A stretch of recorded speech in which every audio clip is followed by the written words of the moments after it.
काँग्रेस पक्षाची भूमिका काय आहे त्याच्यामध्ये? नाही, आम्हाला आनंद आहे. दोन भाऊ आम्ही काँग्रेस पक्षाची भूमिका महाराष्ट्राच्या मध्ये मराठीवर हिंदीची सक्ती नको ही भूमिका आम्ही यापूर्वीच मांडलेली आहे आणि महाराष्ट्रामध्ये हिंदी सक्तीची अजिबात आम्ही खपवून घेणार नाही आणि ते एक पहिली ते 5वीपर्यंत तर अजिबात नको, 6वीनंतर आहेच ते मुळात आम्ही अनेक वर्षापासून सुरू.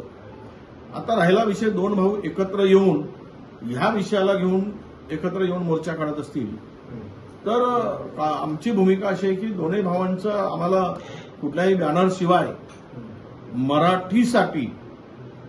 मराठी वाचवण्यासाठी हिंदीला विरोध करण्यासाठी एकत्र येऊन मोर्चा काढत असतील आणि दोन्ही भावांचं निमंत्रण आलं तर आमची भूमिका त्यावेळेस आम्ही मांडू आणि त्या संदर्भात आमची भूमिका सकारात्मक असेल. शरद पवार यांनी असं नाही, कालच मला फोन आला होता बाळा नांदगावच्याकडून आणि तुम्ही मोर्चात या अशी त्यांनी माझ्याकडे म्हणजे फोनवर विनंती केली आणि राजसाहेबांचा स्वतंत्र असा निरोप आहे हेही त्यांनी सांगितलं. तर मी आमच्या सगळ्या नेते मंडळीशी चर्चा करतो, प्रदेशाध्यक्ष आहेत आणि काँग्रेसचे नेते आहेत, त्याबरोबर चर्चा करून आम्ही तो निर्णय घेऊ. हैदराबाद